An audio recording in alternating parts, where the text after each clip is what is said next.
This is the Maida Initiative, conversation without compromise. India and Pakistan were not one nation. India was never one nation. The British made it a nation. Um, India was 1,000 different kingdoms. British took over some of those kingdoms. The dominant power at that time in 1757 was the Mughal Empire, which was sustained by the Persian armies, but the Mughals were not Persians. But Mughal Empire was part of ruling in most of India, and British were traders who got into conflict with the local political power structures, and largely Muslim kings and emperor, but many also Hindus. Now, in this process of conflicts where the British were fighting wars against many different kingdoms, and Marathas from Mumbai area, Pune, they were Maharashtrians from sort of central western India. They were also very dominant power, and the British fought 3 wars with them. Sikhs who were ruling Punjab, including the Pakistan side of the Punjab, they Sikhs were also a very strong race and militant people. They had beaten the local kings of Kashmir, and the Sikhs had begun to rule Kashmir. So the British got into conflict with the Sikhs and uh, beat the Sikh king of Kashmir and took the kingdom of Kashmir from the Sikhs.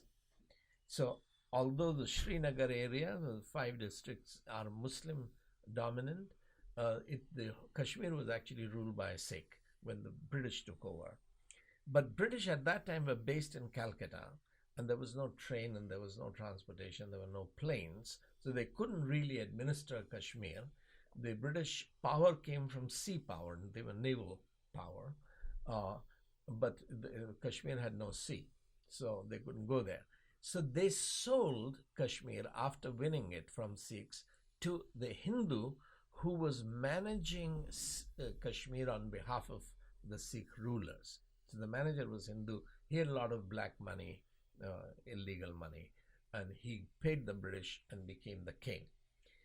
So British were not ruling Kashmir in 1947 when they decide to leave. What happens to Kashmir was a question. The king wanted Kashmir to remain independent like Switzerland or Nepal, to remain his kingdom. But Pakistan, even before the independence came, some of the parts of Kashmir where this Hindu king was not really ruling for all practical purposes, so the Pakistani forces moved in civilian clothes, as saying the tribals are taking over that part. So then the king of Kashmir pleaded with India to come and help them. And Indian government at that point said that if you want us to get involved, you have to become part of India. So he was forced into signing a deed of accession. And then India moved in its forces, and India took over part of the Kashmir, and Pakistan took part of Kashmir. And the matter went to the United Nations. It was one of the first matters. United Nations had just been formed after World War II. And United Nations said that this issue of conflict should be resolved through popular vote. The people of Kashmir should choose whether they want to be with India or Pakistan or independent nation. So even though the king has signed an accession deed to India, he doesn't really reflect the will of the people, because majority of the people are Muslims in at least Kashmir part, not the Jammu part. So that was the genesis of the conflict, that Kashmir wanted to remain independent, India and Pakistan wanted to control it, and the king gave it to India, but Pakistan had already taken some of the territory. So you have 1/3 of Kashmir, which is controlled by Pakistan, 2/3 of Kashmir, which is controlled by India. But under all of that, when the Constitution of India was being written, there was a special section 370, Article 370, in which the Indian-controlled Pakistan, Kashmir was given special status, which was different than the rest because the subject was pending before the United Nations and a plebiscite or referendum had to take place. So what has happened a week ago is that the government of India, now that we have a strong militant Hindu party, it decided to abolish that Article 370 and make that state of Kashmir divided into two parts, actually three: Ladakh, which is Buddhist, Jammu, which is Hindu, Kashmir, which is Pakistan, Muslim. So turn it into three union territories, as in America you have District of Columbia, Washington City, DC, is not a state, it's a union territory. So likewise, Kashmir will not be a state anymore. It will be a union territory controlled directly by the militant Hindu party in Delhi. So this has come as a response to some of the terrorism which the local separatists wanted to separate Kashmir from India, and they were launching terrorist attacks.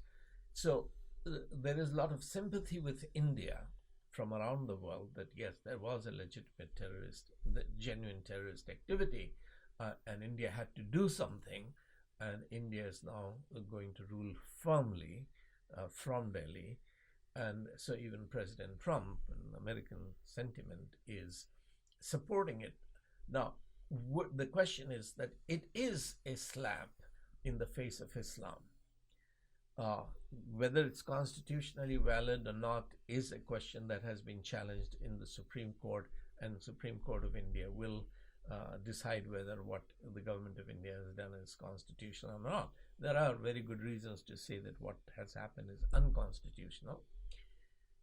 Well, even if it is constitutional, is it morally right? That's a separate question. But even if it is morally right and doable, is it wise? That will depend on the Kashmiri response. If the government of India now has tens of thousands of Indian soldiers controlling the valley, but if there is a violent backlash and the military, if it responds in an abusive way, abusing the force, then the world will begin to pay attention. Right now, the world is saying that this is India's internal matter, whether this is going to be a state of India or a union territory. This is an internal political matter. The other nations will not interfere until there is a proven abuse of human rights, etc. So, from the larger historical perspectives, one problem is that the step of the government of India in abolishing this, eradicating Article 370, is exposing Islam's contemporary weakness. That Muslims used to rule over India. They ruled for 700 years before the British. So British took India from Muslims, gave it to secular liberal Hindus. And now you have a militant Hindu party which is apparently putting Islam down.